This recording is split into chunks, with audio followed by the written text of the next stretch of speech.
Subscribe to our channel by clicking the subscribe button. Click the bell button and enjoy the latest uploads from our channel. وقت ہم دیکھ سکتے ہیں کہ لیگی رہنما بھی پہنچ چکے ہیں میڈیا سے گفتگو کے لیے اور انوشا رحمان اس وقت بات کر رہی ہیں. کی گئی جی آئی ٹی کی رپورٹ جو ایک بدنیتی پہ مشتمل ایک ڈاکیومنٹ ہے جس کا ایک ایک صفحہ خود اپنی شہادت دیتا ہے کہ شاید اگر کسی جی آئی ٹی ممبر کو اس رپورٹ سے کنفرنٹ کیا جائے تو وہ بھی جواب نہ دے سکیں. یہ سوالات ہم نے آنریبل سپریم کورٹ کے سامنے رکھے کہ جے آئی ٹی اپنے مینڈیٹ سے باہر نکل گئی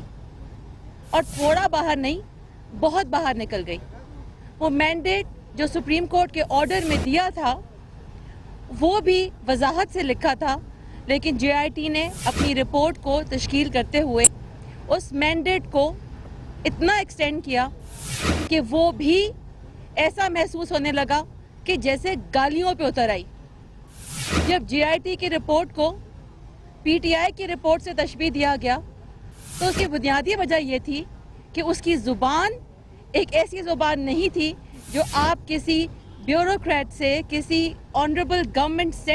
سرونٹ سے ایکسپیکٹ کریں. ان سوالات ان خدشات کا اظہار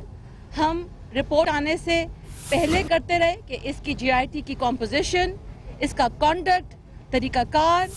جو ڈفرینٹ بیانات دیے گئے طارق شفیع صاحب کے حوالے سے ہم نے اس کو ریز کیا. جس طریقے سے جے آئی ٹی نے تصویر لیک کی اس پہ ہم نے بات کی. جس طریقے سے فون ٹیپنگ ہوئی ہم نے اس کی بات کی. ہم نے سوال اٹھائے کہ جے آئی ٹی کے پاس مینڈیٹ کہاں سے آیا ہے کہ وہ فون ریکارڈ کرے پرائیویٹ پرسنز کے، وہ موومنٹس ریکارڈ کرے پرائم منسٹر ہاؤس کی. یہ اختیار تو فیئر ٹرائل ایکٹ کے تحت موجود ہے لیکن جے آئی ٹی نے کیا اس کو لیگلی کسی طریقے سے اپنے مینڈیٹ میں شامل کیا ہے تو ہمارے سامنے رکھا جائے. جس طریقے سے ان کا کانڈکٹ تھا اور پھر جس طریقے سے رپورٹنگ کی گئی ہم نے اس پہ بھی سوال اٹھائے. جو لوگ وہاں پیش ہوئے ان کے بیانات کو توڑ مڑوڑ کے پیش کیا گیا اور باوجود اس کے کہ جو ایویڈنس تھا یا کوئی ریکارڈ کمی بیشی تھی اس کو پورا کیا گیا لیکن جے آئی ٹی نے اپنی صوابدید میں اس ریکارڈ کو اپنی جے آئی ٹی رپورٹ کا حصہ نہیں بنایا. نہ صرف یہ کہ انہوں نے ریکارڈ کے ساتھ یا سٹیٹمنٹس کے ساتھ بددیانتی کی بلکہ انہوں نے اگر کوئی ریکارڈ خود حاصل کیا اس ریکارڈ کے ساتھ بھی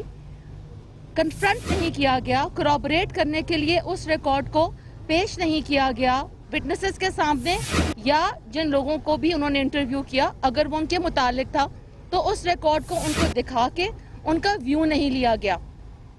یہ سوالات ہیں کہ ایک انویسٹیگیشن کے حوالے سے ایک جے آئی ٹی تشکیل دی جاتی ہے، اس پہ اتنا پیسہ خرچ ہوتا ہے، اتنا وقت خرچ ہوتا ہے، ان کو اتنی طاقت دی جاتی ہے، ان کو میوچل لیگل اسسٹنس کے لیے کیبنٹ کے اپروول سے overnight and block power دی جاتی ہے اور جے آئی ٹی کیا کرتی ہے؟ جے آئی ٹی کے چیئرمین کے اوپر یہ الزام ہے اور میں چاہوں گی کہ وہ آ کے اس کی وضاحت کریں کیونکہ پوری قوم اس وقت یہ مقدمہ دیکھ رہی ہے. چیئرمین جے آئی ٹی کے اوپر یہ الزام ہے کہ انہوں نے ایک کمپنی یو کے میں کوئسٹ کے نام سے ہائر کی اور اس کمپنی کو جو شاید پاکستان کے 1.25 کروڑ کے قریب بنتے ہیں اتنا اماؤنٹ پے کیا اور وہ کمپنی جو ویب سائٹ پہ ڈیٹا موجود ہے اس کے حوالے سے ایک ڈیفنکٹ کمپنی ہے، اس کی لائبلٹیز ہیں، اس نے پچھلے 1 سال سے کوئی سیر حاصل کام نہیں کیا ہے اور یہ کہ اتنا پیسہ جو پاکستان کے ٹیکس پیئر کے سے نکلا ہے ان کا پیسہ ہے، یہ پاکستان کے ٹیکس پیئر کا پیسہ ہے، وہ جے آئی ٹی کے چیئرمین نے بغیر کسی رولز کو فالو کیے ہوئے اپنے رشتہ دار کو دیا ہے. یہ الزام ہے جے آئی ٹی کے چیئرمین پہ. اگر اس الزام کو ہم تردید نہ دیکھیں اس کی کہیں تو اس کا مطلب ہے وہ الزام صحیح ہے اور اگر وہ یہ الزام صحیح آتا ہے تو اس ایک پرائیویٹ کمپنی کو استعمال کیا گیا سورس ڈاکیومنٹس پروکیور کرنے کے لیے یا جو بھی اس کو ڈیوٹی تفویض کی گئی اس کے اوپر سوالات اٹھیں گے. یہ جو ہزاروں صفحوں کا پرندہ آپ کے سامنے رکھا گیا، انسائنڈ ڈاکیومنٹس، شاید ہیک شدہ emails, content which is unverified, unattested, اس میں اس کمپنی کا بھی ایک رول موجود ہے، اور اگر اس کمپنی کا رول موجود ہے تو تمام کی تمام جی آئی ٹی کی رپورٹ جو ہے وہ ایک ردی کی ٹوکری میں جانے کے علاوہ کوئی اور کاغذ فراہم نہیں کرتی. اور انہی خدشات اور انہی سوالات کی بنیاد کے اوپر آج ہم نے شاید کورٹ کا بھی سینٹیمنٹ بڑی کلیئرٹی سے دیکھا، جو لیگل پوائنٹ آف ویو سے بات کر رہے ہیں. اور کورٹ کا سینٹیمنٹ یہ ہے جو ہم نے ان کی آبزرویشن سے جانا کہ جی آئی ٹی کی رپورٹ ایک ریکمنڈری ڈاکیومنٹ ہے. انہوں نے جو بھی ڈاکیومنٹس دیے ان کو پرکھا جائے گا ان سوالات کی روشنی میں جو کہ کورٹ نے ان کو مینڈیٹ کیے تھے. تو اگر یہ ساری ایکسرسائز جو اتنی مہینوں کی ہوئی، اس کی جو آؤٹ کم جو ڈاکیومنٹس لائے گئے ٹرالیوں کے اوپر رکھ کے، اور اتنی شاباشی اور اتنی واہ واہ سمیٹی گئی، اگر ان ڈاکیومنٹس کی کوئی اوقات ہی نہیں ہے، اگر ان کو لینے کے لیے رشتہ داروں کی پرائیویٹ کمپنیاں استعمال کی گئیں، اگر اس طرح کے ڈاکیومنٹس کو حاصل کرنے کے لیے ٹیکس پیئر کا پیسہ لٹایا گیا، کیونکہ یہ پھر آپ کا جو کوشچن ہے یہ پارلیمنٹ میں اٹھے گا کہ یہ پیسے کس قانون کے تحت، کس اتھارٹی کے تحت ایک پرائیویٹ کمپنی کو دیے گئے. تو یہ پیسہ جو لٹایا گیا اس کے اوپر بھی کیا میں سمجھتی ہوں، میں پوچھنا چاہتی ہوں، ایک اور جی آئی ٹی تشکیل ہوگی کیا؟ ان سوالات کے جواب دینے کے لیے ایک اور جی آئی ٹی بنے گی جو کہ جی آئی ٹی کے کانڈکٹ کو اور ان کی اتھارٹی کے ابیوز کو، یہاں ہے ابیوز آف اتھارٹی. آپ نے ابیوز آف اتھارٹی کی بات کی، اس کو کہتے ہیں ابیوز آف اتھارٹی. رشتہ داروں پہ پاؤنڈز نچھاور کرنا، اس کو کہتے ہیں ابیوز آف اتھارٹی. تو اگر اس کا ریبٹل نہ آیا تو یہ بات یقینی طور کے اوپر ہم سمجھنے پہ مجبور ہوں گے کہ جو کچھ بھی میڈیا میں آ رہا ہے، جو کچھ بھی انٹرنیٹ کے اوپر موجود ہے، جو بھی کوسٹ کے حوالے سے انفارمیشن موجود ہے وہ سچ ہے. اور جی آئی ٹی کے اوپر نہ صرف یہ کہ ایک جی آئی ٹی اور تشکیل دی جائے اور اس کو دیکھا جائے کہ یہ اس الزامات کی سچائی کیا ہے، بلکہ ان کو کڑی سزا دی جائے، کیونکہ یہ سٹنگ آفیشلز ہیں اور اگر انہوں نے اپنے اختیارات سے تجاوز کیا ہے تو ان کے اوپر ڈسپلنری ایکشن ہونا چاہیے. ایک مفروضے کی بنیاد کے اوپر یا جو بھی حرکات جی آئی ٹی کے ممبرز کی تھیں، اس کے بنا کے اوپر آنریبل سپریم کورٹ کے سامنے یہ سینس ریز کیا گیا کہ شاید جی آئی ٹی کے ممبرز کو کسی تحفظ کی ضرورت ہے. میں یہ سمجھتی ہوں کہ جو کانڈکٹ جی آئی ٹی کے ممبرز کر رہا ہے اس کے اوپر ان کو تحفظ فراہم کرنا یا کوئی ایسے سوال اٹھانا بھی لا یعنی تھا،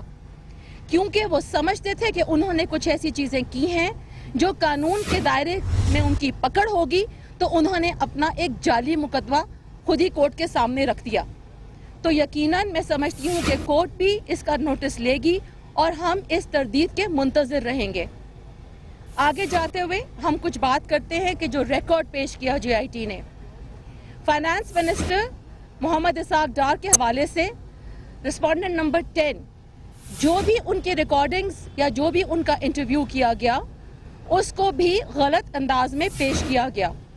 نہ صرف یہ کہ غلط انداز میں پیش کیا گیا بلکہ جھوٹ بولا گیا آنریبل کورٹ کے ساتھ. جو ریکارڈ انہوں نے پیش کیا،